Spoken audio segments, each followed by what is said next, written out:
Good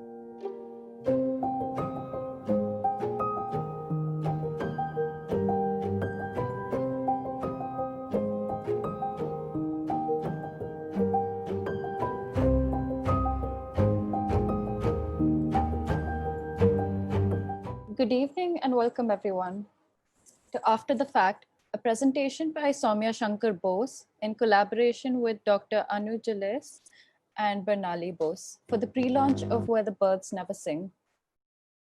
This is a webinar format, so currently all attendees are on mute, but later on you can put in questions within the Q&A box at the bottom of your screen, and we will be addressing them towards the end of the session.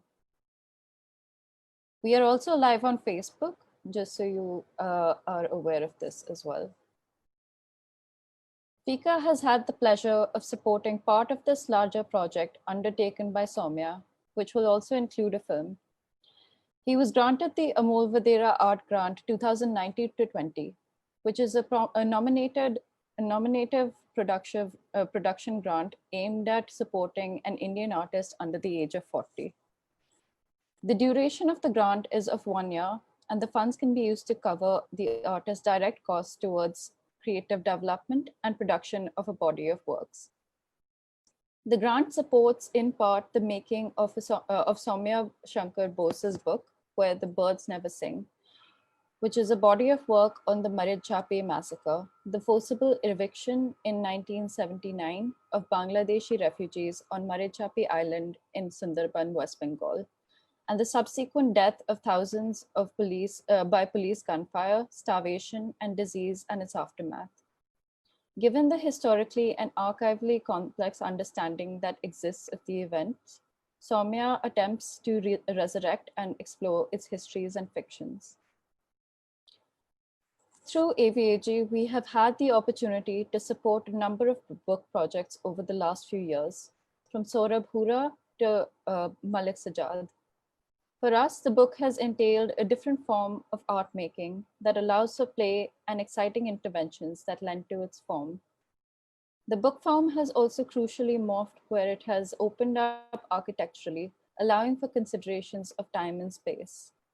In Soumya's case, we also see interplays within material around documentations, telling and retellings and reenactments within the context of the historical events of the Marichjhapi Massacre.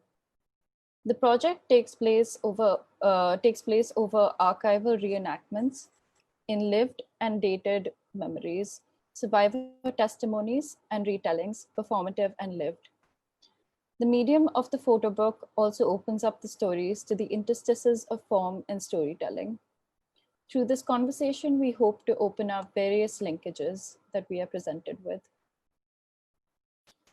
We are presented with a marginalized history that finds its footing in the multiplicity that is present through this collaborative project. The Marichjhapi Massacre is still a largely underdocumented series of events. We are also happy to have Dr. Jalais in this conversation. Dr. Jalais's work was a great resource for Soumya that has shaped this project. Her fascination for the very different stories about the Sundarbans, which were shared by neighbors who were fishers as well as those who had read the classics, eventually led her to study social anthropology. They have been in dialogue for some time, and she has contributed a text to this book.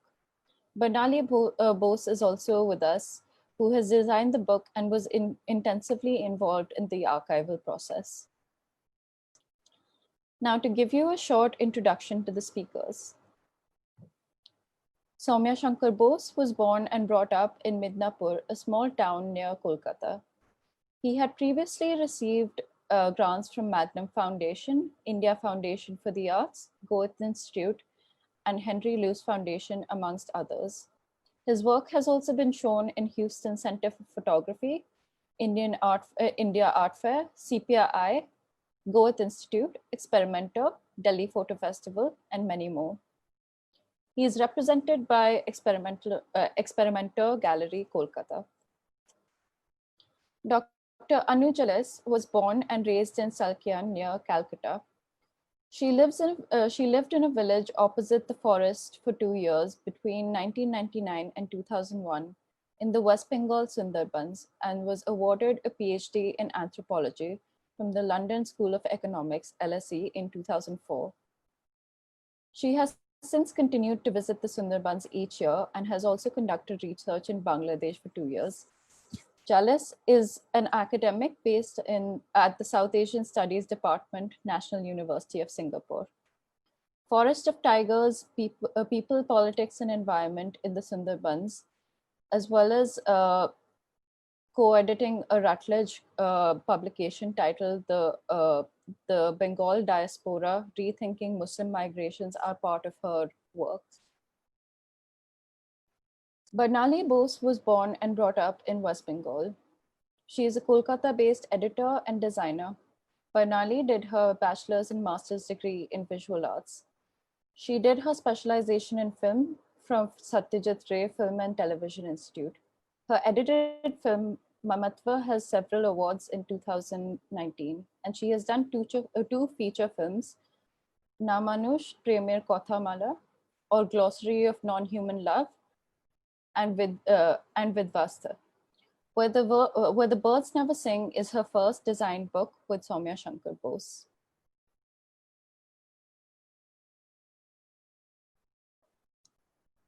Sorry, I would like to correct myself. Annu Jalais has not co-edited but co-authored the Bengal Diaspora.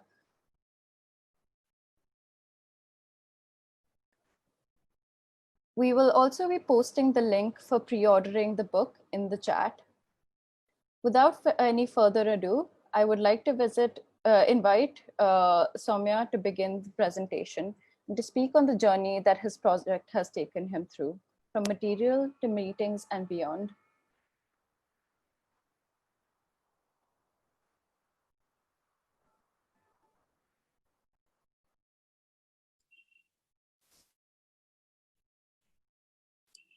Hi, Shukanna. Thank you so much for the introduction. Hi, everyone, for your time being online.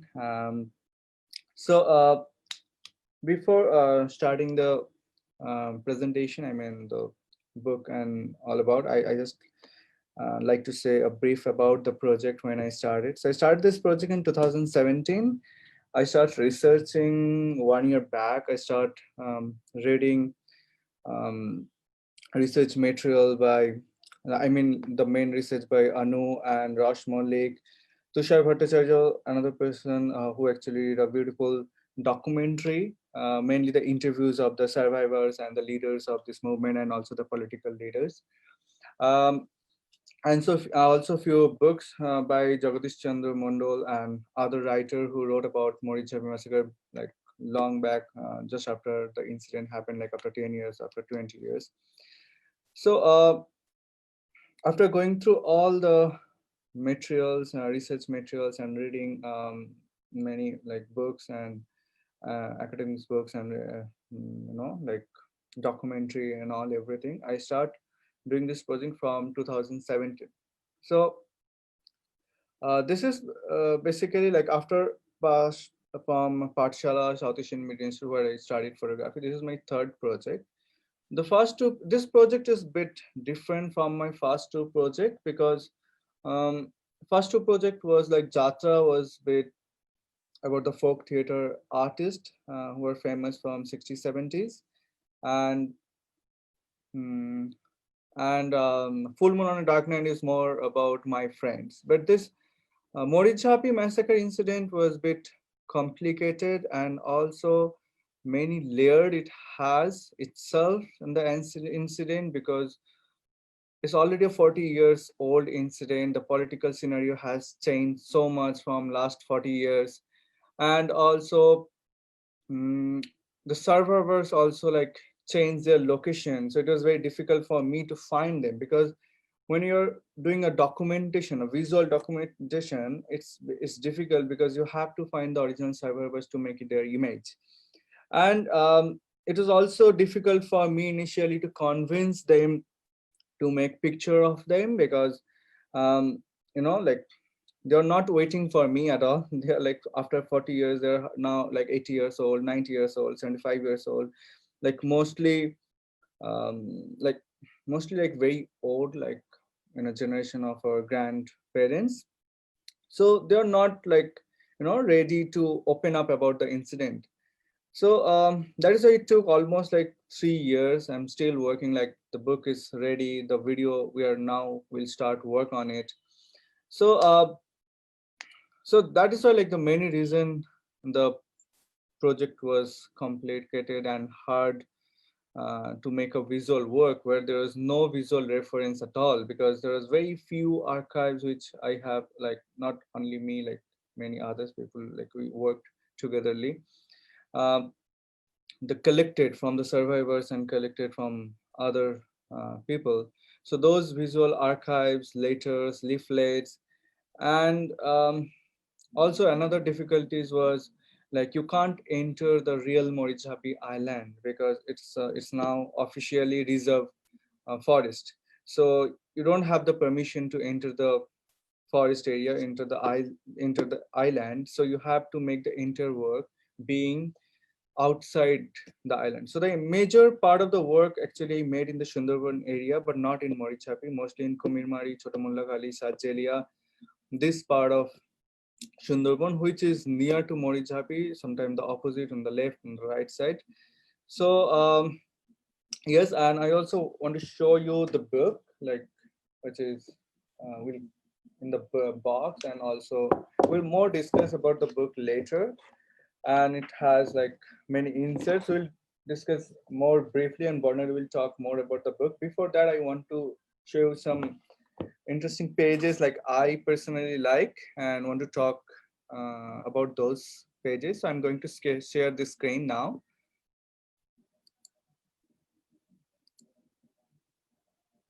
Okay. So I'm going a bit fast with the presentation because we have 1.5 hours, and with three speakers will speak and will come again and again to the book. So this is the box you have seen, and then it is the first cover of the book. This is the map of the Marichjhapi, sorry, it's a map of the Sundarban Island. And in the right corner, you can see that um, in the right option, this is like, this corner is basically the Marichjhapi Island, if I'm not wrong. Yeah, this is actually the Marichjhapi Island. This is the Kumirmari area. And the deep green part is the reserve forest, and the light green is basically where the people live now. So this is the Marichjhapi Island. This image I took in 2019, 1 year back. And I took this picture from the opposite island, where I've said like the major images I have made from Kumirmari Island. So this images also I took from Kumirmari Island.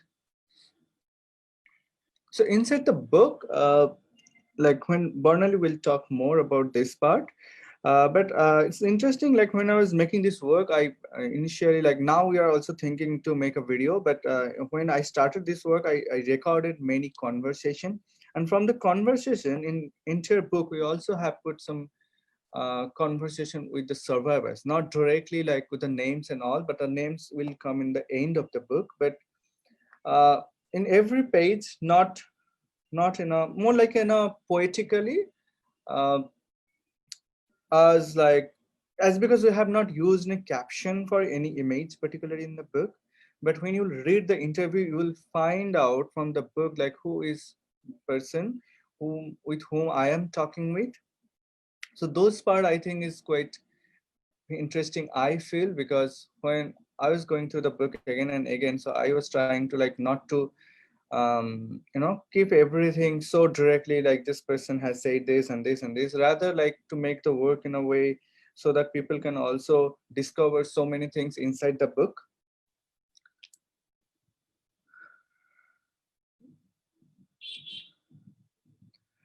So the right side picture was taken in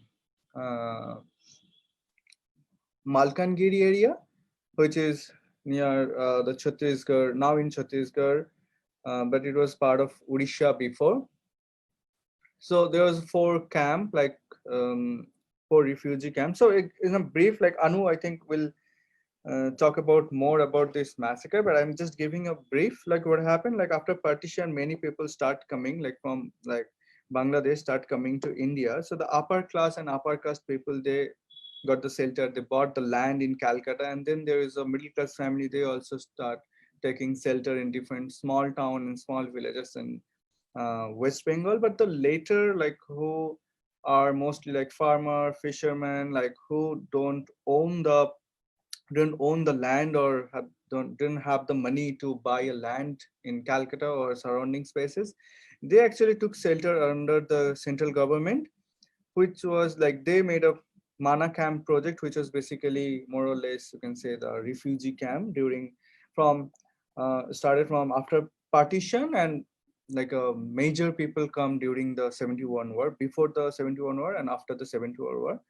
So these people start staying this Mana camp. Like there are four camp actually, and when after few years they realize that the land is actually not at all a place for living, because it was a rocky island, so it's not at all good for farming and agriculture, and it's also not the language is not same for the many Bengali people. So these people always wanted to settle in West Bengal because business is not a good option for them because they don't understand the local language.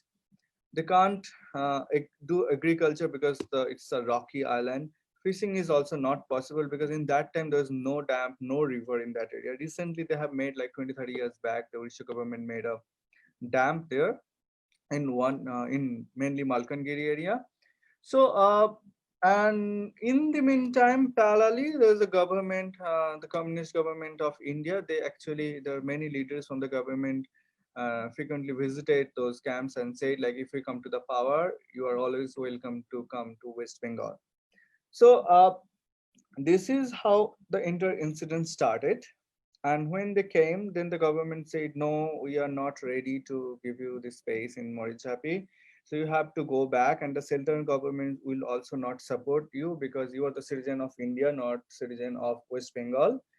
And this is how actually the entire conflict started with the people, the Bengali people, Bangladeshi people, and the lower caste Bengali people from Bangladesh with that time the present government, the communist government.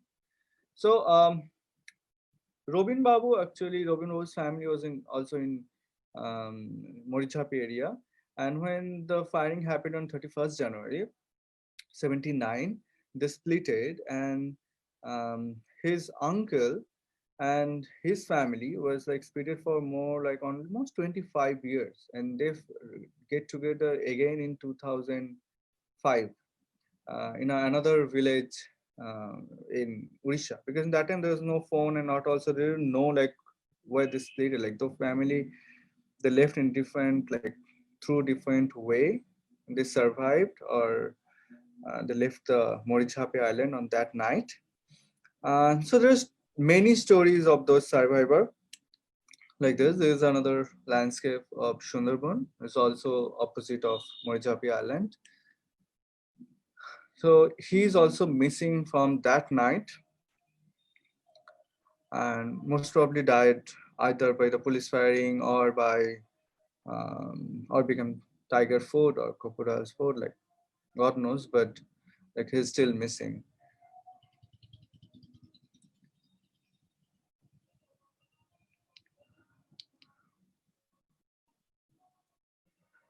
So he was one of the survivor of the Marichjhapi massacre, and he also got a bullet wound still now in his right leg. Shomi Shomadar, he now lives in a remote village in West Bengal,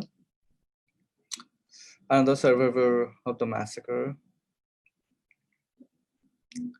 So many images in this book is made on the oral histories, all the or the text I have read from the academics, or from the book, from the newspaper, or like the survivors told me, like they have like after the massacre happened or after the incident happened, for many years when they're going for crab hunting or going inside, like a bit inside the forest area, they have found skeleton mm, when they're hunting cap. So many images actually come from those references.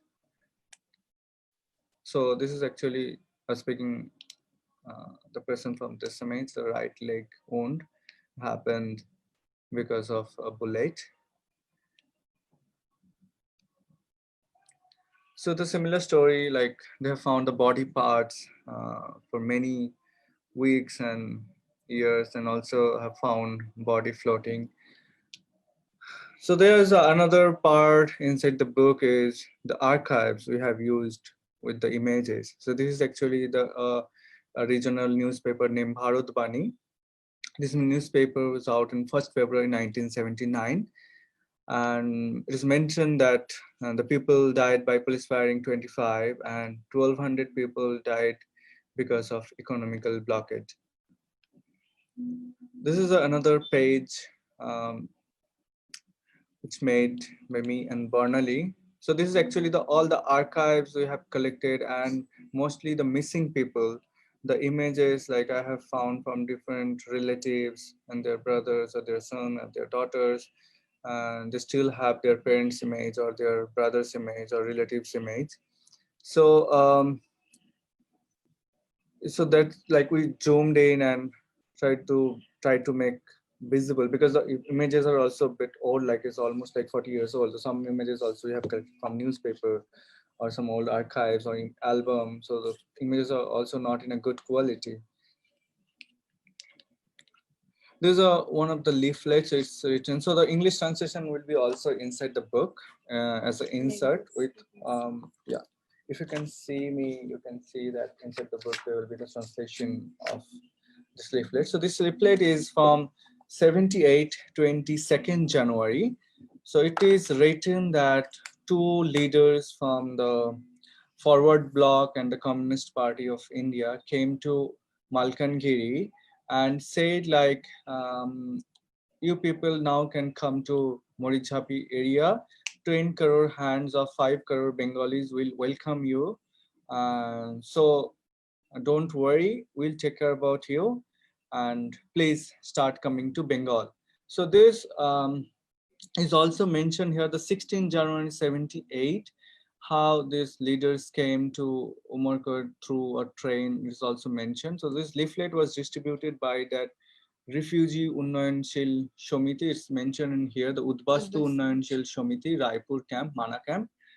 Um, so it's a handwritten leaflet by Secretary of that Shomiti, Shotish Mondal, and then they made photocopies and distributed. And so one of the survivors still had this leaflet with them. So I thought like, okay, let's use in the book. So it will be very important document also for future generation to know, because it's a very, not only a document, it's also a very important evidence that the leaders actually came, because many leaders later denied that they have not came to, they never went, they went to, but they never say that if people should come or we're ready to accept you. So yeah, so this leaflet was also inside the book, and this is a picture of the Marichjhapi Island, and this right side is a ration card which is from 76. Yeah, it's from the Mana camp, from the refugee camp. So you can also see like how much wheat and rice actually they used to get for an entire family. Um, this is another later, just 1 week before the police firing happened, and here's the person like. So this later actually is saying like the person is a bit concerned about the people in Marichjhapi, because he's not sure that the person is, the letter is reaching to them, and they're also doing some shobha and program in Calcutta for which for the support for the people who are staying in Marichjhapi area against the government. So there are many letters, leaflets inside the book, which actually Barnali did very well, like in a proper rhythm. So when people will see the book, so it's coming back and forth, the reality, and also coming the fiction part, which really I made it as a reenactment. So these are like another um, okay, so what happened, like I always heard about the police officer who actually was in charge for the firing. And so I did kind of kind of audition for many theater actors friend. And then finally I found a one person who actually has a very similarity with the police officer. Then I made this picture, and after that picture I made, like after 2 3 months, actually I found this archive image of the real police officer. So that's why we realized, okay, we thought like, okay, let's put together these two images together, like the image I made from hearing from the people and the image actually the original police officer. There is another victim or survivor, can say, like when the police firing started and the goon actually came inside the Marichjhapi area. So he went inside the forest area and was attacked by the tiger. But he survived somehow because they were in a group, like 4 or 5 people together.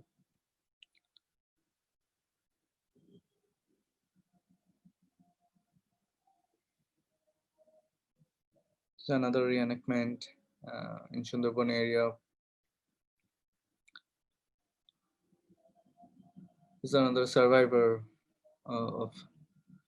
So he lives now in the border area of Bangladesh and West Bengal. Khitish Bangri is interesting because Khitish Babu lives just opposite of Marichjhapi Island now because he never left the village. He still lives in Kumirmari area. I think Anu also knows him very well. Um, so Khitish Babu I met, and many time I actually most of the time I spent in his house when I was making picture of the Marichjhapi Island, also creating many visuals. So he was showing a caste which was actually they used for self-defense when the police firing and the goons actually came inside the Marichjhapi area. So like throughout the book, like there's many things I also have mentioned that the many pictures I have made depending on the memories they have told. So because what I find about the book is not only about the massacre, it's also about incident which happened 40 years back and how people now are remembering that incident, which is actually as an artist I want to explore more because my family also came from Bangladesh, and I also heard, like when I was growing up, I also heard many stories from my grandma about their village in Joshore. So it's all about like the memories, like when we are making the reenactment, it's true that when you're making any kind of reenactment, it's not the exact reality anymore.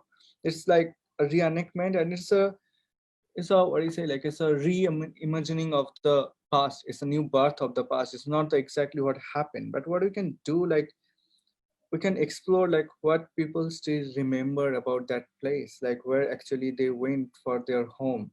They wanted to settle in Marichjhapi because they traveled from Bangladesh to find their home because when the partition, and there's also a reason why we are doing it on 15th August, because the entire situation actually started from the 15th August 1407, when only because of this border and some political um, ideas, and all for all of these reasons, some people in their homeland became the refugees suddenly in one night, and then they start living to find another home, and then they went to refugee camp, and then they again went to Marichjhapi Island to settle their final home. But again, the same thing happened. Then again, they went back to Mana camp. So,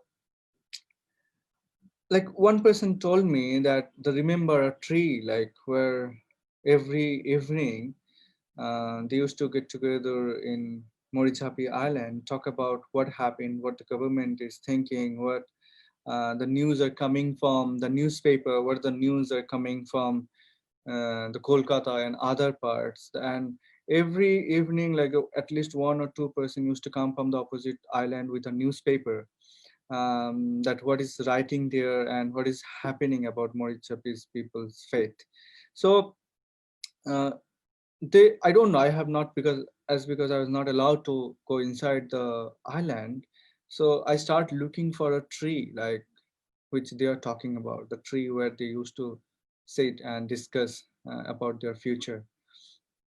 Um, so this is kind of like many pictures was made on the memories, depending on the memories, how they want to remember and how I want to perceive those memories from their how I want to perceive those memories in my visual.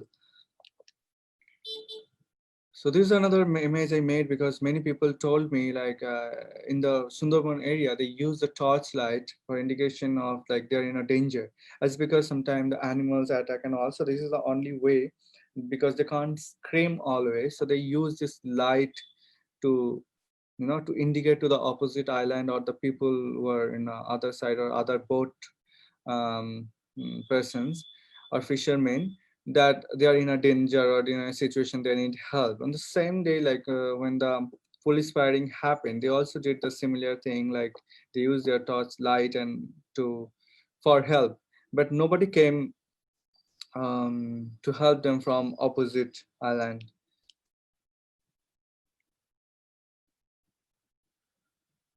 So many people told many that they are waiting for their father or husband for many months in Kumirmari, Shotamalla Kali, Sajjali, that they will return and then they will go back to Mana camp together. So they waited for months, but they never came back. So these are like this picture I made from those stories. Um, there's a boat used in 80s. I'm not sure, but like many people mentioned that this is kind of a boat actually they used um, by the police when they were attacking the Marichjhapi, and the police all came because they were surrounded by many boats, the Marichjhapi island for almost like 90 days.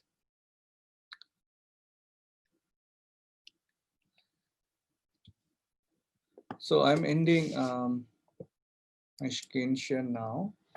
Okay, so inside the book, like there will be a booklet at page number 112.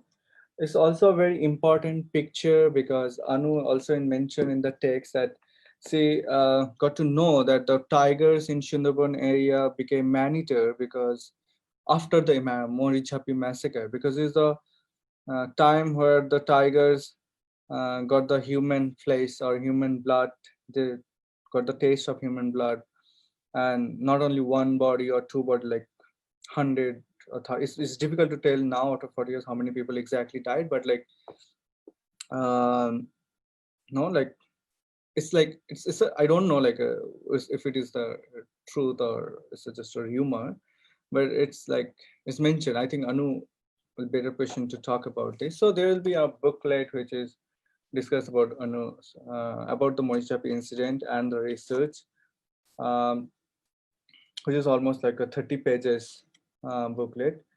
And also we have included Jyoti Basu was the chief minister of that time. So Jyoti Basu's speech also we have Jyoti Basu's speech in Vidhan Sabha in 79 9 February. It's about his perspective of police firing and all. And also he mentioned in his speech that not only him, like many other political parties or in central government and all, they also agreed with him that um, these people should put them back to the Mana camp again because Marichjhapi is not place for them for their final home. They have to put them back to Mana camp in any way. Whatever decision or whatever action Jyoti Basu is taking is like acceptable. So this is also mentioned in Jyoti Basu's speech. So that will be also inside the book. I think now, yeah. So there are many insights. Barnali will talk more. I think it's better if you also get an idea about the incident from Anu. I think that will be more interesting. Thank you. Should I go mute? Sure, yeah. Okay, so we can ask Dr. Jalais to unmute, if that's fine. Come on video, I think, yeah. Okay, great.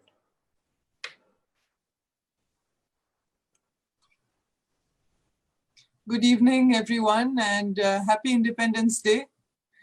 Such an auspicious day to be in conversation with Soumya Sankar Bose's book.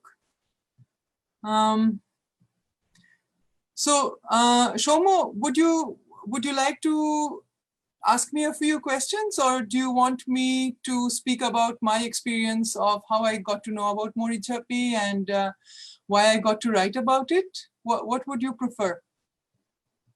So I have an opening question for you, and maybe you could take from that. Mm-hmm. Your association began very early with the Sundarbans, and you have spent a lot of time looking at the region very closely. In your book as well, you've mentioned that that with the Sundarbans, there has been a lot of fascination with its natural aspects, but an unsettling silence on the social and human facets of the region. This I thought was very interesting. Could you speak to this and perhaps how the massacre fits into this kind of fraught history that starts with the partition and how your work is kind of featured in? Okay, that's a long. Yeah, sorry, that was a long question. Maybe you could start by speaking on how the massacre fits into a longer history that is quite fraught within the region of the Sundarbans, and we'd love to hear more about your engagements with the region as well. So this region was the islands. It's not as if this region wasn't inhabited. People have found very old temples and bits of pottery. And there is an argument that says that this was a thriving region before the Portuguese and Arakan pirates basically, made this place humanless, right? So what happened was if you read Amitav Ghosh's latest book, Gun Island, and you see the Lokhindor Behula story that is discussed in there and the Monasha Mongol, you see that this is the place that is referred to in that book. And basically, this was a book through which a lot of boats, ships went and traded. So I don't remember exactly, but I think it was maybe in the 17th century that this place was suddenly, there were so many Portuguese and Arakanese pirates that people really left the place. But to what extent were the islands on which there are people today, the more active islands towards the south, to what extent these islands were inhabited, we don't really know. These islands were inhabited about between 200 and 250 years ago with the coming of the British. And basically when you want to inhabit an island in the Sundarban, you first have to build an embankment around it because you cannot really settle, which is why in the last 50 years, there has been very little encroachment on the forest, because this is a place that is riverine and full of islands, and the rivers there are tidal. So twice a day you have the rivers coming up, and so you need a big mud wall around each island to protect the island from the tidal water. So so this place was, so people were brought from all over, and all kinds of people, many different castes and religions were brought in by the British to sort of build these embankments around islands to make them habitable and to make them basically revenue generating islands, right?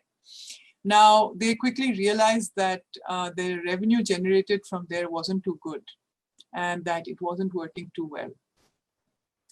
And also around the same time, in the 19th century, you suddenly have an interest for, big expanses of forests, and the Yellowstone, for example, is created. So in India too, the British said, okay, one part could be left as forested. The other thing that happened was that basically the British exterminated most wildlife, right, from India, everywhere, wherever they went, but they couldn't do so in the Sundarban because they couldn't get elephants there, and you can't really go on foot to kill tigers. So thankfully, tigers survived in this region.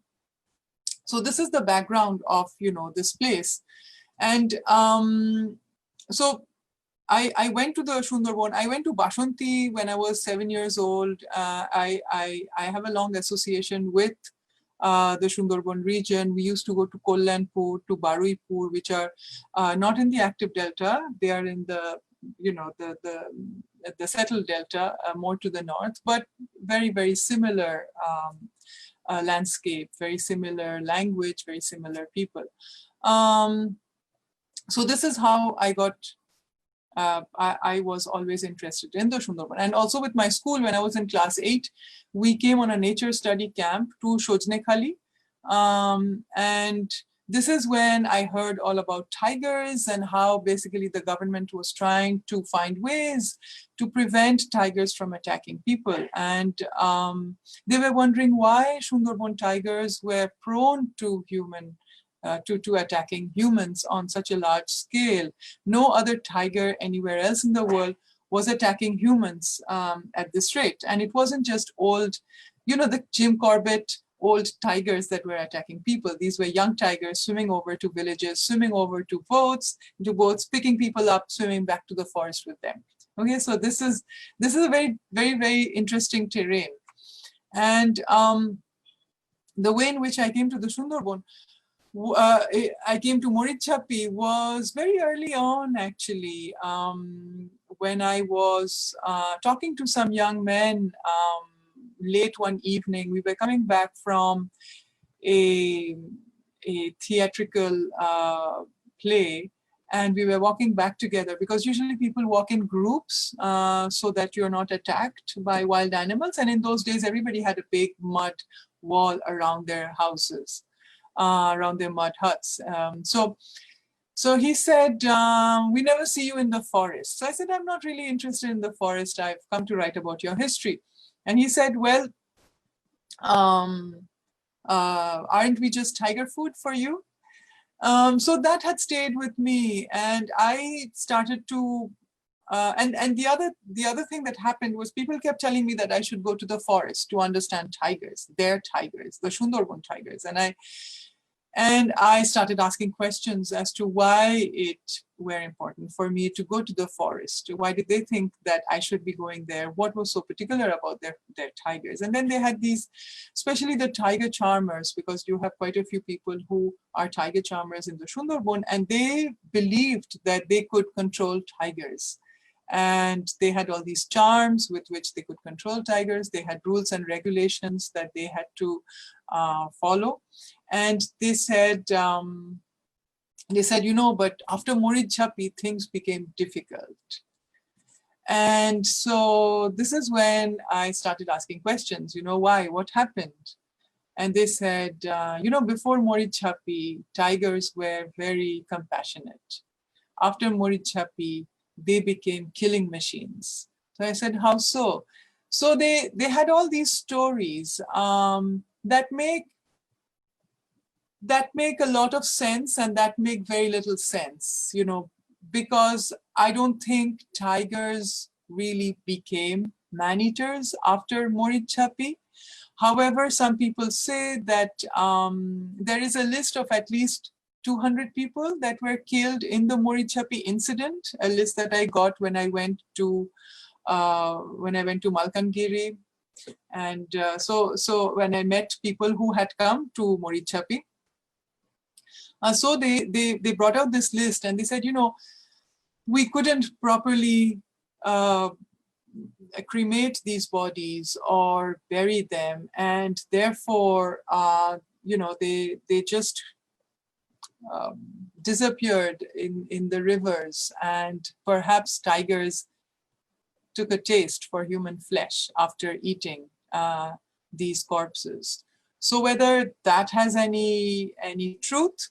The more symbolic reason that people kept saying was that, with Marichjhapi, we realized that we are second-class citizens. Tigers are more important, because the government kept saying that this was a region that couldn't be, that needed to be reserved for, wild animals, tigers, and that humans couldn't be there. And they pointed out two things. They pointed out that the island of Marichjhapi, at least the northern part of the island of Marichjhapi, is just next to the island of Shatjelia and below the island of Kumirmari. And it is a place that was already a revenue generating island, because the government had planted coconut trees and tamarisk trees. So they said, it's not as if there was any forest there. Secondly, they said that, how would it have changed in the vast scheme of things for 20, 30,000 people to settle there? And why is it that we were sort of betrayed? Because when, and they kept saying that when the CPIM was in opposition, they had promised, Jyoti Basu had promised that the refugees would most probably be resettled in one of the islands of the Sundarban. So it had been mentioned that Marichjhapi might be a place where they would be resettled. So they felt betrayed, and they felt that tigers, and this is where I got interested also, because they kept talking about tigers in a way that I was very unfamiliar with. It wasn't stories of tigers that I had heard of growing. These tigers were creatures that, could be charmed. These tigers were creatures that had become arrogant after Marichjhapi because they realized they were first-class citizens. These tigers, so all of these stories, and so we anthropologists try to make sense of what people are trying to say through the kinds of stories they say. I got interested in really trying to understand what a tiger means for them. What is a wild animal? What is a non-human? And so this is how, it wasn't just a story about Marichjhapi, it was a story also about how do you make sense of a place where people are sort of coexisting and cohabiting with very dangerous creatures, and how do they make sense of their lives, of their situation, of their positionality within this within these islands where some are inhabited and some are forested.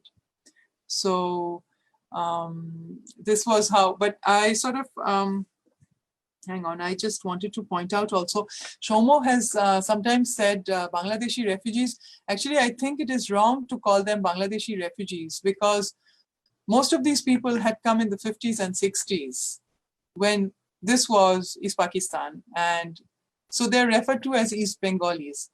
But Bangladesh had been created in 71. Yes, a lot more Hindus had come also around that time. But you cannot sort of talk about them as Bangladeshi refugees. These were East Pakistanis East Pakistanis Hindus who had come, shortly after partition into India, and they had been sent to these very inhospitable camps in all around central India, in Orissa, in what today is Chhattisgarh, in Madhya Pradesh, and all of that. So. So this was the background. When you say, the story about, for me, this story about making people feel that they are really not, they're not really welcome in this place is a story that keeps repeating itself. This was a place where nobody lived. The British came and had these workers come and put embankments and sort of cohabit there. They tried to make a living, as best they could, mainly by remaining fishers. So they went to the forest, or they went around the forest to fish, and so for these people have been there for 200 years. And I talk about this because more recently I've been hearing a lot of argument for something called planned retreat. And I think that it makes very little sense, because we are talking about for the entirety of the Sundarban, between the Bangladesh area, inhabited area above the Sundarban forest, and the inhabited area in West Bengal above the Sundarban forest. You're talking about 13 million people, okay? And in West Bengal, it is around 5 million. Where will anybody rehouse these people? Where can we think of ever having them? So again, I think it's this rhetoric about these people should be made to live elsewhere, because this is a region prone to cyclones and prone to being destroyed, makes very little sense. Yeah. So, but anyway, so this was something new that I thought I should mention. Did I make sense of what you were asking me? I don't know if I answered everything. No, this puts into like a good background of like pre-Marichjhapi Massacre as well, right? I think it's quite interesting to look at the geographical area that you're talking about like the unique territory that it kind of has. Maybe you could speak a little bit to the events that led to the massacre as well, like the direct kind of linkages that happened that led to the events taking place. So basically, the Left Front government was formed in December 1977, and they came to power. Everybody was surprised, and Jyoti Basu had been saying in his electoral campaign that he would be bringing back all these Bengali refugees who were scattered all over India, okay, or in all these various camps in the Andaman Islands, and a lot of them living in Sialda station and along the tracks. You still find them today. If you take the Canning line, any line actually going towards the south, you are going to find little huts, people still living along the tracks, okay, because this is public property. So the thing is, he had promised that these people would be rehoused in West Bengal, and they felt that being Bengalis, they would be given a space. However, he went back on his words after coming to power, and a lot of people had already booked lorries and come back. So the argument, and Ross Malik has done some fabulous work. His own family was part of this processes of migrants being in the refugee camps and then coming back, coming to Marichjhapi. So some people say that 35,000 people actually came back in lorries, on foot, in buses to West Bengal after the Left Front government had been formed. Okay, and so they had, a lot of them were from the same region. They came from Koira Bedkashi in now Bangladesh, and so they had relatives in the Sundarban. Okay, and as we know, caste is very spatial. It is very geographical. Okay, there's been a recent study which said that in some of the areas of Kolkata, you had practically no lower caste people. Okay, so this is a place where 99% of people are either Adivasi or SC or Muslim. Okay, so it is one of the poorest regions of West Bengal. But these were, the people had family connections, because it's not very difficult to take a boat and go see your relatives who live just, across the river on the other side in East Bengal, East Pakistan, Bangladesh, So these comings and goings had always happened, and people had kept in touch. So they had, so basically a lot of people in the Sundarban were happy for their relatives to come and settle in the Marichjhapi Island. And this is what some of them said, oh, it was a distant relative. He was in this camp. And so, we knew him, we told him to come along. And a lot of them spoke about the sense of solidarity they had with these refugees. Because, people in the Sundarban, one of the stories they told me when I first arrived was that they were refugees. And I found that very interesting. They said, our tigers are refugees. So I said, how is it? And they had this very elaborate story about tigers having come from Southeast Asia, having tried to live, and they would string a lot of names. They would say China, Taiwan, Japan, Singapore. These tigers traveled all over, and then they kept being killed for their bones and their body parts. So they trekked all that way. They came to the Sundarban, and this is where they settled.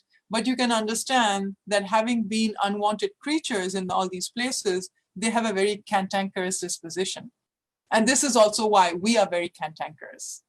We are like our tigers, because we also live in this godforsaken place. And so they said that tigers were cantankerous also because they didn't have fresh water or access to much fresh water. And so this is why I was saying I got interested in how people talk about non-humans, because of the ways in which they talked about tigers. And so they said, these tigers allowed us to settle when we first came 200 years ago, 100 years ago, because the island where I lived was only inhabited in 1935. Okay. So not even 100 years old. So basically they said, this is the island of Shatjelia, but even the island of Goshaba, these are very recent islands. So they kept saying, tigers offered us a space. They were magnanimous enough.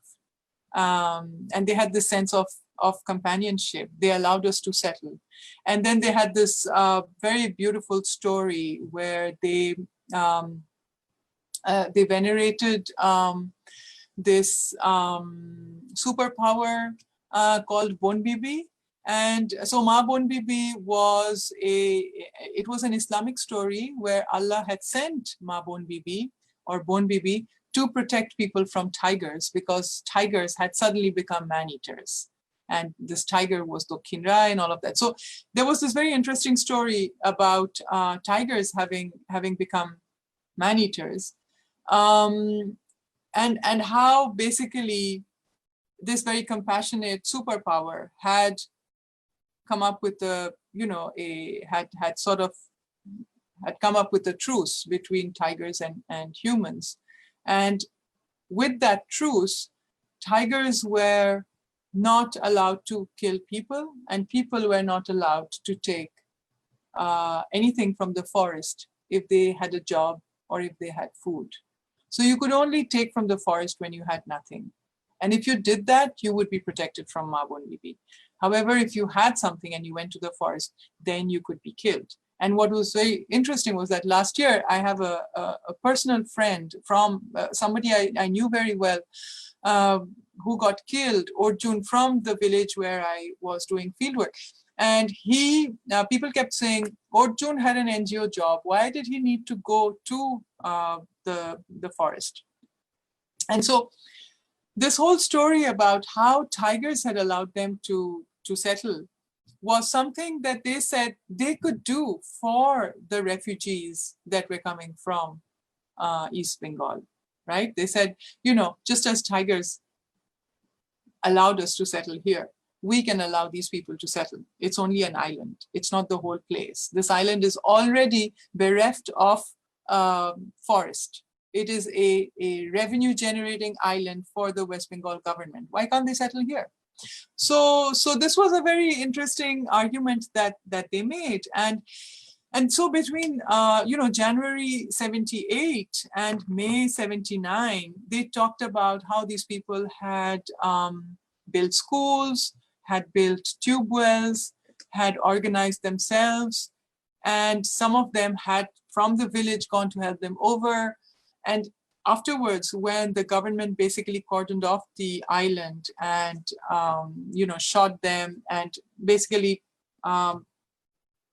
packed them back into lorries back to central India, some of them actually came and settled in the islands adjoining Marichjhapi. So you have a lot of people who had been in Marichjhapi who still live in places like Pumirmari and Shatjelia and Koshaba and Chotomollakhali. So yes, this is sort of the background to what happened. And so I went there in 99, so it had been 20 years, and I found it interesting that people kept talking about Marichjhapi every time they spoke about tigers. This is something that kept recurring. And this is why I got interested in what had happened. And then I found Ross Malik's article and book, and then Atrobaki Bishas, and somebody called Bimal Bishas, who used to publish this little magazine called Odol Bodol, which had a lot of caste issues. It was perhaps one of the only magazines that really spoke openly about the caste issue. And when I went to Central India, I was surprised to see how people who were living there kept talking about caste and kept saying, the reason why we were not given any space in West Bengal is because we are lower caste people. Had we been upper caste people, we would have got a space. So I found that very interesting. And then Bimal Bishas in Calcutta, he used to live in Salt Lake, told me that this was something that the Left Front did not want to talk about, did not want to reckon with, the issue of caste. And so, this is again, something that has been silenced for very long. And I think that now finally people are a lot more open about caste issues and are more comfortable speaking about discrimination and what has happened. Thank you so much for sharing your experience. This is really quite fascinating, like how caste has played such a vital role within like resettlement and like within the refugees as well. But I think maybe we can open up the conversation, and I would like to invite Barnali to speak a bit more about the book, and we can come back to this conversation as well when we open it up.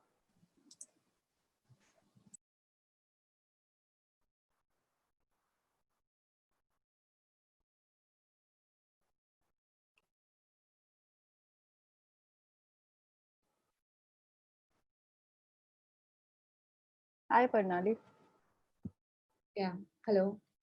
Yes, so when Shomo came up with the idea of making this book, there are like a lot of images, documents, interviews, and list of names. Actually, he interviewed more than 200 people, and there are families who has lost their son, daughter, their actually loving person of their family. So we are thinking how to put those name in the book. So that was the first step of making this book. So first we are listing those names, and somehow it was losing somewhere, like it was getting lost. Because after 2 or 3 names, the names were getting lost, and there are more than like 100 names. So then we tried to put those names in a pattern. The pattern was getting interesting, but ultimately those names were losing. It was getting lost somewhere. So then we came up with the idea of naming every page with those names. So that's how you can find every name in every pages. First start. Yeah, so in the very first page, there is, I'll read for you. On the very first page, it was written like, for the people who departed on 31st Jan 1979. And after that, on every page, you can find one name with the year. Yeah, so I think you can see. Yeah, so the name. Like every page you can find name on every page, and the age when he on that particular day, Yes, 31st January 1979. So yeah, that I think most of the people is curious about that part, so that's why I started with this. And I'll talk about text because I know Shomo's work very closely, each and every work of him. He works very closely with his collaborator, and you can see his images is always I mean, his collaborator, and you can see his collaborator and his impact on the image as well. I mean, little bit of him and little bit of them in each and every images and each and every work. So we were trying to give the same treatment to the text of this book as well.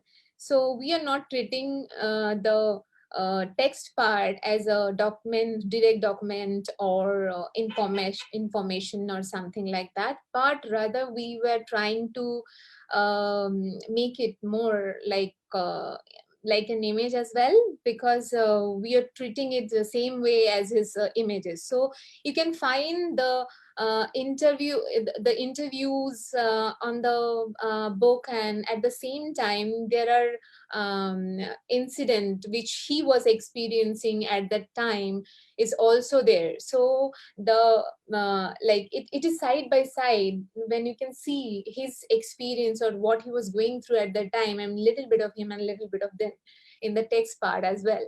So yeah, so this is how we actually designed the book. So images are there, and I'll show the page 51 and 50 and 51.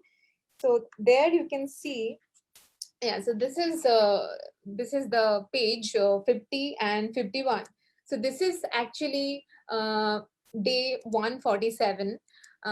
He was tracking each and every day when he was doing this work from 2016 end to 2019. So he was actually tracking each and every day when he was interviewing people, and and like doing his work, or going to take images and be creating images as well. So we kept the interview from day 147, when you can see a conversation between him and one of his collaborator. At the same time, you can see a very important incident in his life, where he was actually almost losing one of his close person. So the text part is always like that, and he never likes to actually caption any of his images. But when you will go through the book, you will find the text is itself a caption or an image or a conversation. It's basically an experience. So when you'll read the book and you'll go through the images, you'll find maybe after one page or after two page, you will find the image, and you will connect with those text or with that page where it was written. So the box, the cover of this book, like this is the box, the outer cover of this book. So you can find this image, and actually the book is almost ending with the conversation with a collaborator about this incident. So I'll read that particular line. So give me one second so that I can find easily. No, so the bird is so this is the page 109. So when he was talking to one of his collaborator, so he said like The island remained silent like a dead body. He gazed at the island and remained numb for what seemed like forever. I sat beside him, and while every morning the birds, and he said actually, while every morning the birds sing everywhere else, in Marichjhapi, they never do. No, not there, never.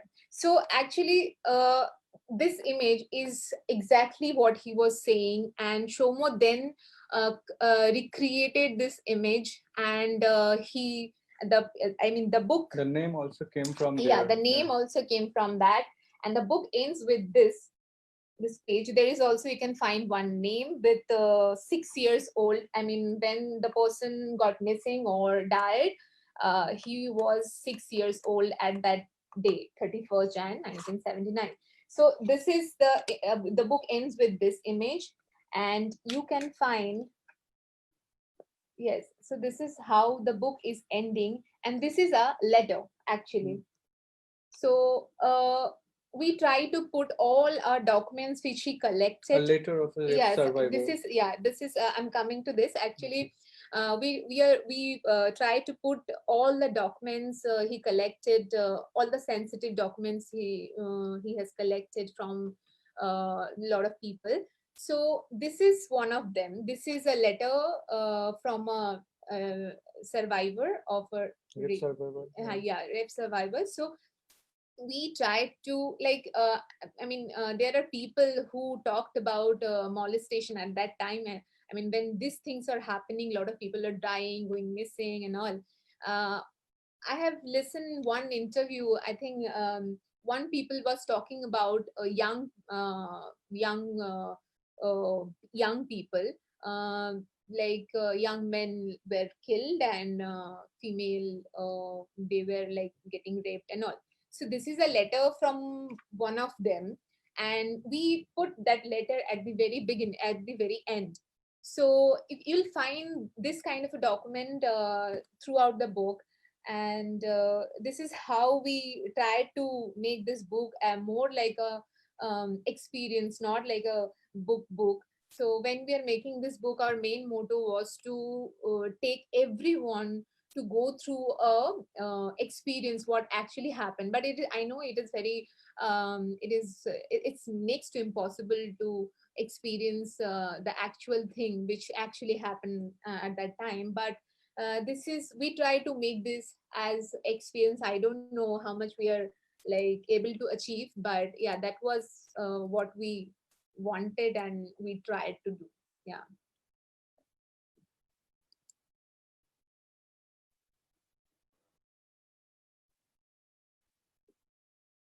Thank you so much for speaking on the design interventions that you have taken through the book. I think it's really interesting how you've treated and how you've handled the archival material as well. So maybe you could speak a little bit about like the specificities of how you were involved with the archival material and how it has kind of like been highlighted within the book. Sorry, you're on mute. Yeah. Actually, this story, this is a one story from a thousand mouth we have heard. So it's like listening a same story again and again, but every time it was very thrilling and haunting for us, because every person who was talking about this, everyone they are still in a shock, and we are just listening to them. We can't experience, and I know we can't actually relate to them properly. We are just listening to them. So we try to basically, when we're selecting the part from the interviews, we are selecting who were actually present at that day there, I mean, in Marichjhapi island. So there are a lot of people we have interviewed. They were not there at that day, but they were somewhere around. But we actually try to put interviews directly from the survivor. So yeah, and we actually put a lot of found images from Marichjhapi island as well. So these are all images Shomo collected from the families and the survival families as well. So we have put these images. But what is interesting in this book, I guess, is when you will start going through the book, you'll find the images which is like recreated images, like this, and Not recreated. like Yeah. this is images by Shomo. So I mean captured by Shomo.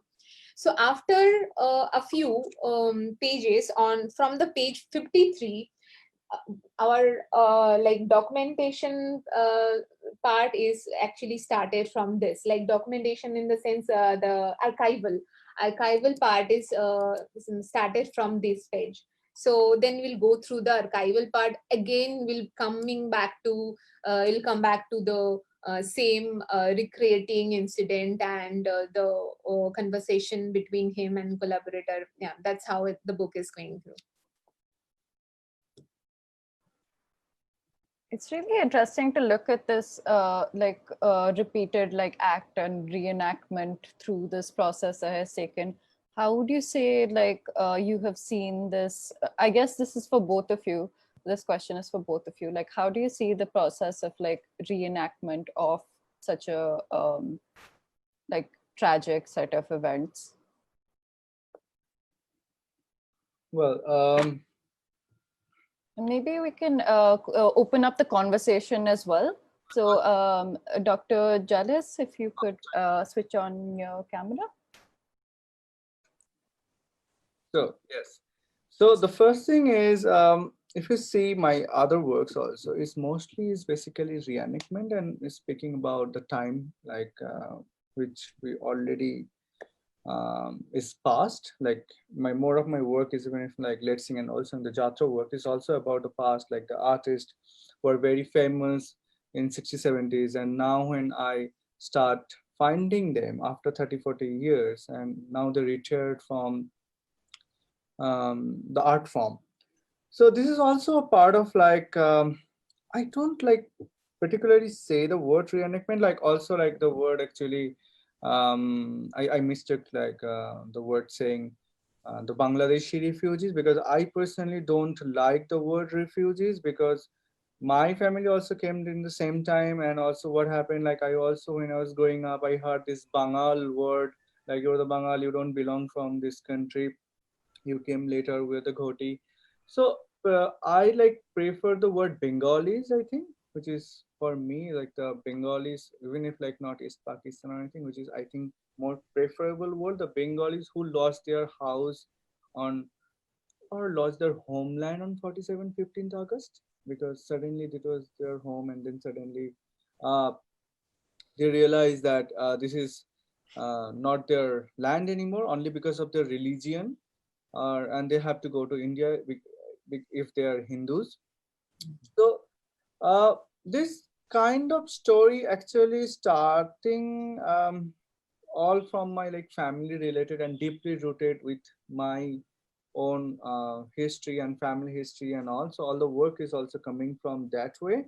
The word reenactment actually like as because when you're describing our work sometimes we choose the word. I mean, that is why like just to understand, but it's not reenactment. I think it's like when someone is telling about their memories, and what I say already, like when someone is remembering their memories, they can't remember what exactly happened. Like within 40 years, so many things has changed because the surrounding is also changing, right?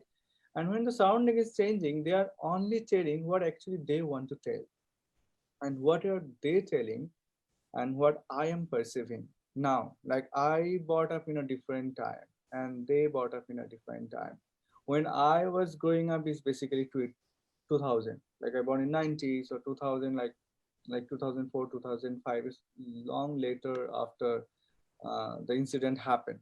So it's more like when they have said, and when I visited and spent a long time, like 3-4 years in Sundarban, and still spending, what I found is a deja vu, like when someone told me a story and when I found a tree suddenly and realized, okay, maybe this kind of tree actually they are talking about, or maybe this kind of house they are talking about, maybe this kind of burning house they actually mentioned. So there's a part of the work which is found, it's a part of work actually I made to like what I say, like I particularly made because I wanted to find those kind of situation, and it was not there. That is why I made part of it, but maybe the location is same.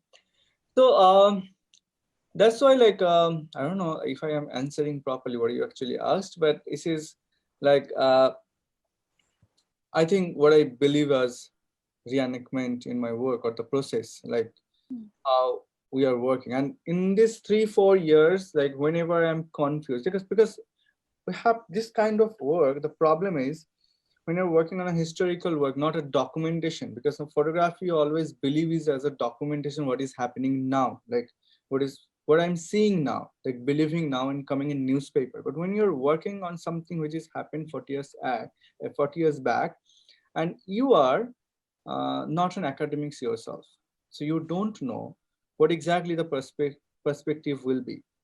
So in this process, like Anu and Rashmon both actually helped me a lot, because whenever in confusion, I call them and ask them, or in WhatsApp or whatever, that this thing I am actually getting from this paper, and what do you think? Because this, as I say, like this kind of project, always you need evidence, because people always ask you what you are saying is true or not. What is the evidence behind this incident, and who are the academics who actually helping you to do the research, and what is actually depending on. So I think this process is also interesting because I was working with Anu, and also Barnali, she has a very interesting background because she also worked in film, she also worked in book. So she worked in film as an editor. So she also worked with the video visuals, and she also worked with a kind of a visual, which I make is quite has resembles with filmy visual. It is also kind of, I use light setup and like kind of a filmy setup, but not exactly film, because the characters in my picture are the real. The location is real. It's not the studio setup, anything. So I think those things, I think it's also Anu and for Barnali will be also interesting to know how is their perspective in this process. I think it will be more interesting. If Anu, you can speak something about this process from your perspective. Yeah, for me, you know, as an anthropologist, I wanted to know more, and this is why I wrote that piece in EPW, and my PhD was about, you know, one of the chapters was about Marichjhapi. But and as I was saying, you know, in those days, apart from Ross Malik's work and people's personal stories, and a few journalists, Sunil Gangopadhyay, very few people really had talked about this. So this was something that was, you know, that really interested me in a visceral way, because it felt so important for the islanders themselves that I should understand what had happened and that I should make sense of it. And, you know, for them, this was their history, but it was a history that I had been never taught in my school. So I thought that I should write about it. And you know, after that, I met a lot of very interesting people. In those days, the only other person doing fieldwork in the Sundarban was Amitesh Mukhopadhyay, who wrote this fantastic book called Living with Disasters. He focuses mainly on embankments, 2016. And later there have been other people, and now you have a lot of new scholars working on the Sundarban. But in those days, there were very few people. And I remember some people from who had been in Rondokarno actually contacting me. Facebook was very new, Facebook didn't exist, but the email was very new. And Tushar Bhattacharya, who recently passed away, he also got in touch, and Madhumoy Pal, and all of these people who wanted to, you know, write about, understand it. So we sort of formed a group around Marichjhapi.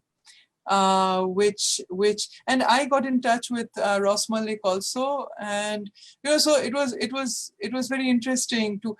But I remember I gave a TV interview about 12 years back, and I remember people saying, this is getting very political. You should be careful. And also when I wrote this piece in 2005, the left front was still in power, and it was something that I really was a little, frightened about publishing, right? So one has to remember all of that context. And afterwards, I was very happy to work and to sort of disseminate the work of Tushar Bhattacharya. And when Shomo contacted me, I really like his photographs a lot, and not just the photographs of this book. I like what he has done before in relation to the gender photos that he has, the photos around questioning human-animal parameters. And so I thought that, this was a young man who wanted to grapple with this, but who did it in a different medium. And I think that really academics should work a lot more with artists, because we have so much to learn from artists, because, what I can be writing will be read by 5 other people. But what Shomo is photographing and the way he's trying to portray the pain of these people, this is really visceral. It sort of catches you, right? It grips you. Your eye cannot really leave that photo. You want to know more. You want to turn the page and understand that person and what he has been going through. And I think that that this was why I was very happy to sort of collaborate with Shomo on this, and to learn and to know more about all of his trips to Kumirmari and other places. And he met a lot of the people I had met. So it was really actually a wonderful, to a certain extent collaboration, but I don't think I brought much to this project that really Shomo completely held together, in his vision, in the way he sort of conceptualized the book and how it could go out. I really liked it a lot. Yeah. I think it might be interesting to know a bit more about. Do you think you can speak up? Sorry. Oh, sorry. Can you hear me now? Yeah. Yeah. Sorry. So I think it would be interesting to kind of expand on this, like even through Soumya's like revisital of the area and everything. Maybe it's sort of a revisital for you as well. How do you think the narrative has been shifting or taking shape through your work, through Ross Malik's work, through Soumya's work? How do you see it kind of taking shape? I have actually sometimes been disturbed by what I feel is the hijacking of my work by certain people. So I am very careful whether it is political parties. And I know that initially this was something that the Trinamool had in their campaign against the CPIM.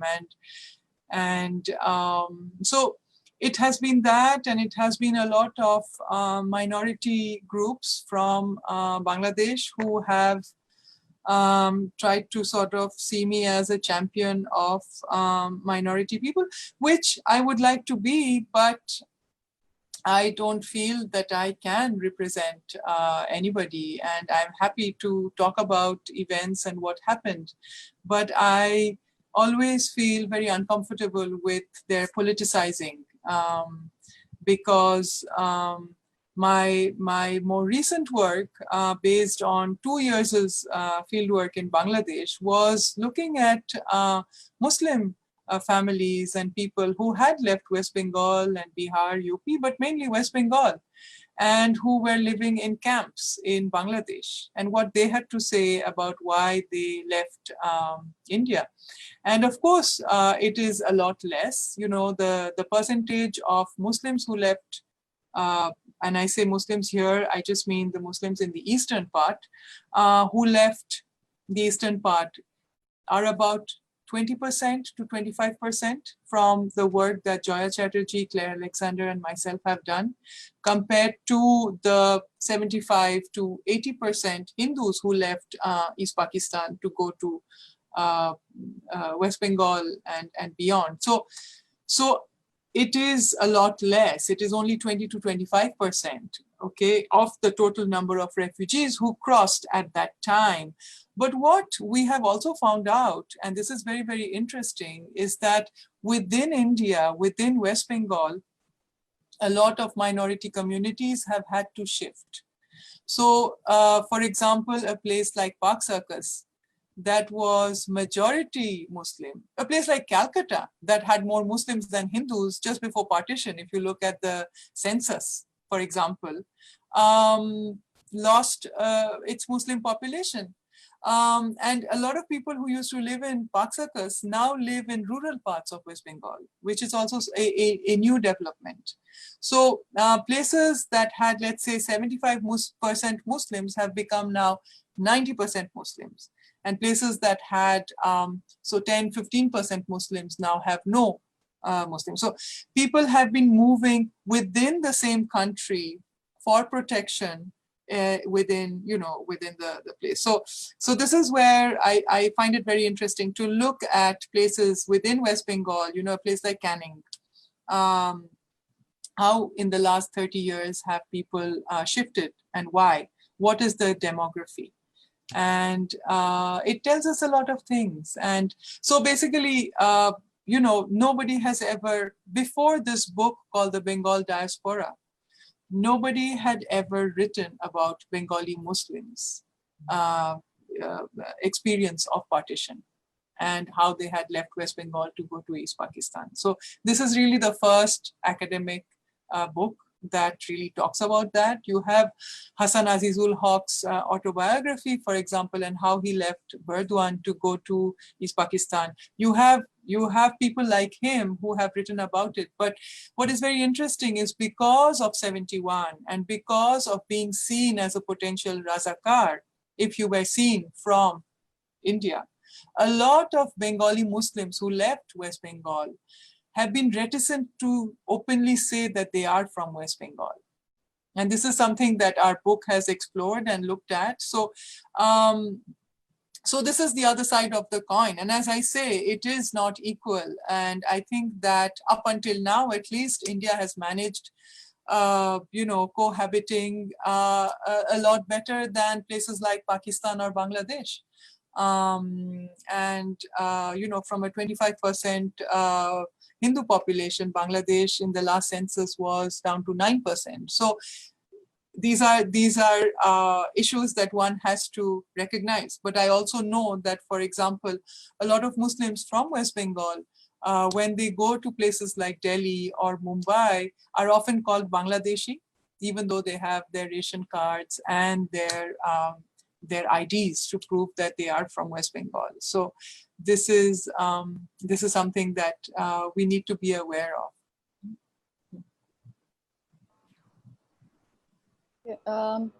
I think we can open up to some of the questions that we've received as well now. So we've received 3 questions from an anonymous attendee. What is the significance of the names that feature on each of the pages of the months and years? Are they the names of the survivors and victims of the massacre? If yes, are they specific to each image? I think you've already answered this in part, but maybe you could just speak a little bit to this.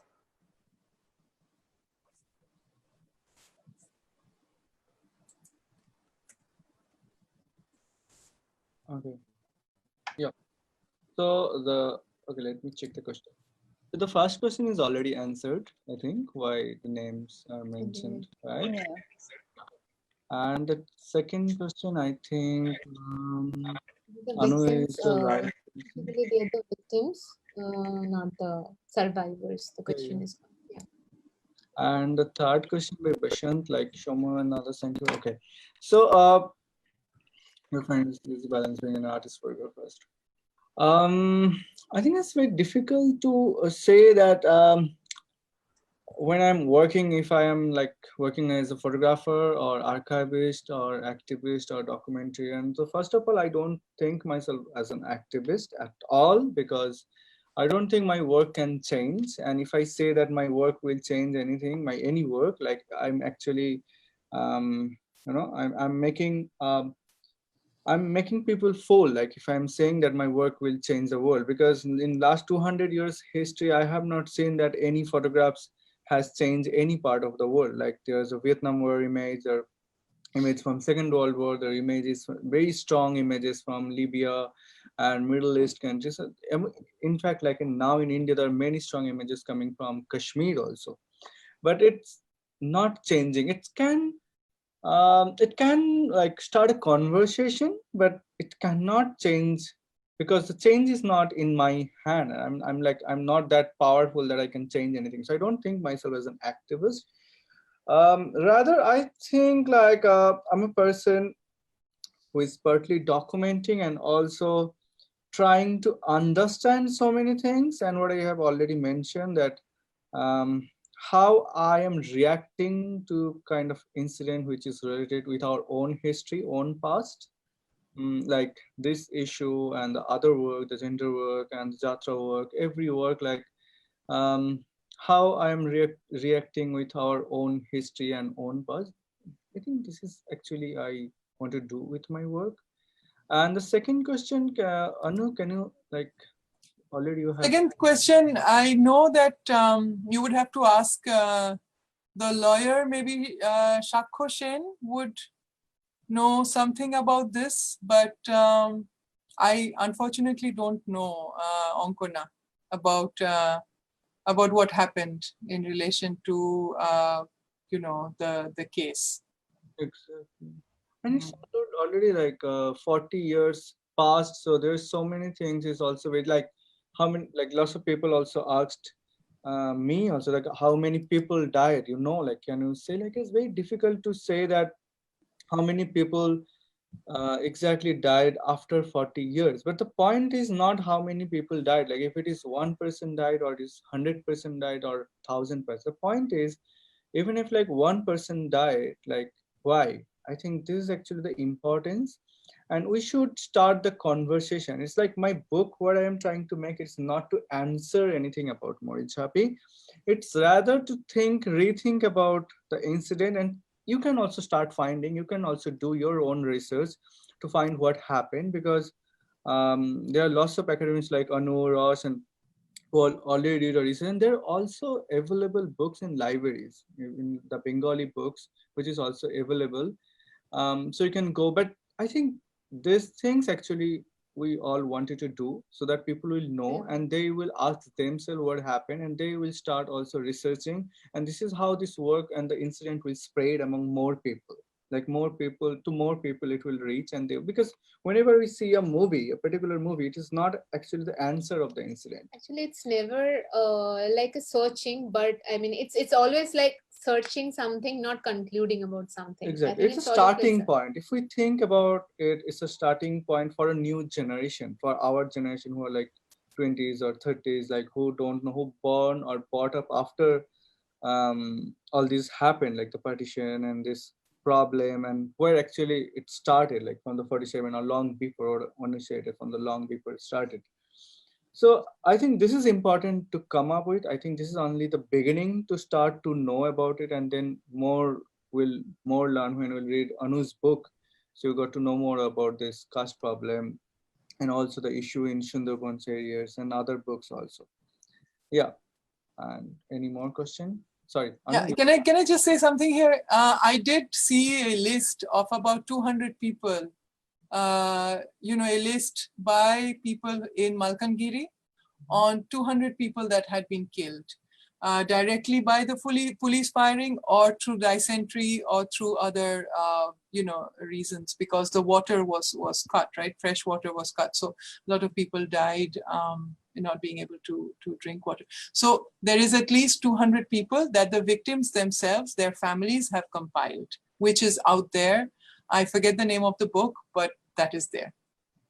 Yeah, it's the book. It's actually by Jagadish Chandra Mondal. I think it's also mentioned where actually he took the speech. So there is a list of 200 people of who died.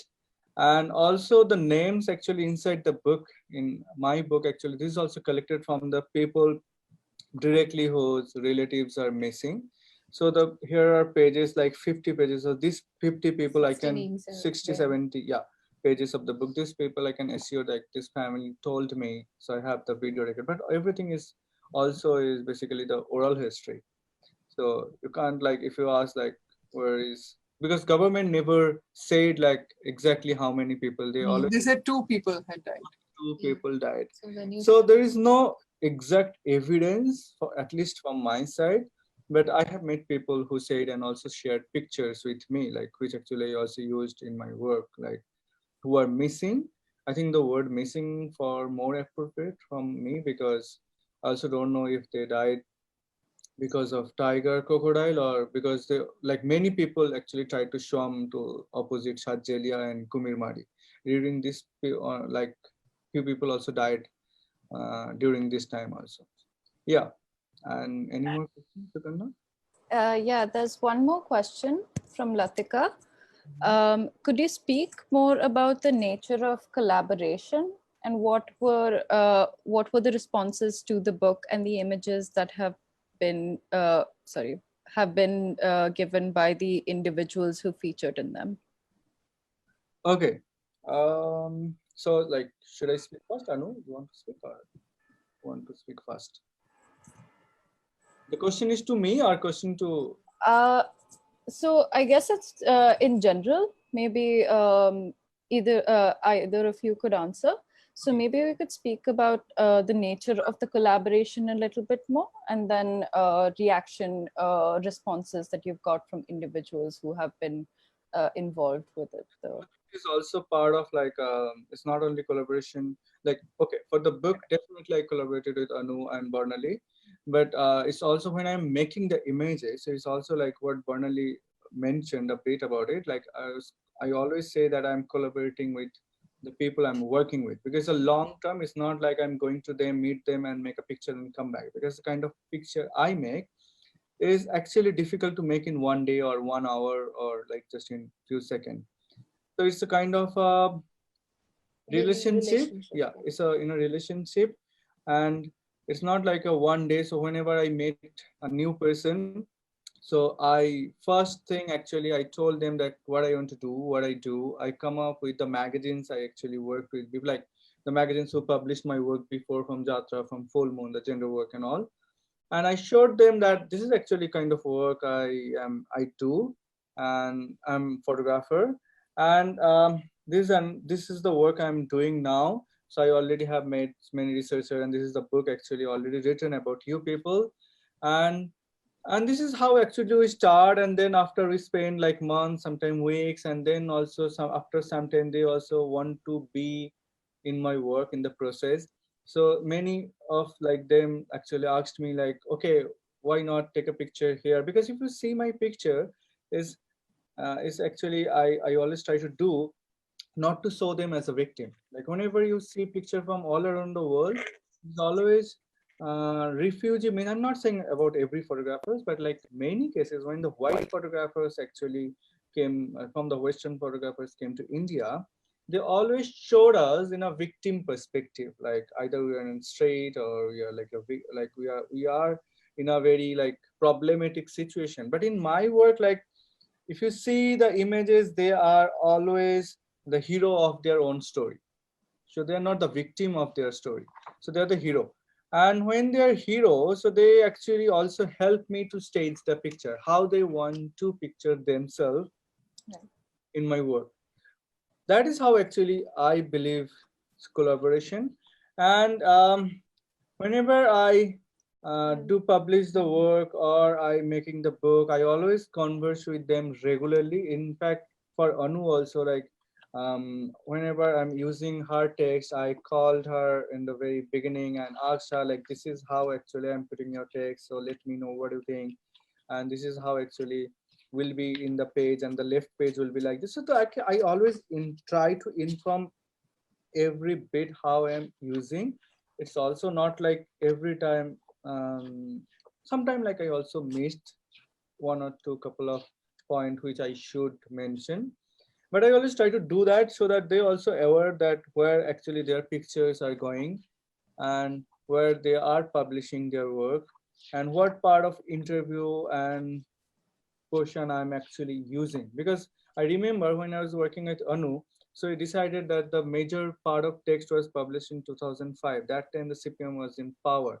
And when we were in 2020, maybe we have to like make it more soft, not to direct, because already the communist government is cornered in our recent scenario. So we also don't want to use the text or incident, not the text, like the entire book against the government so that the opponent party, other party can misuse the work.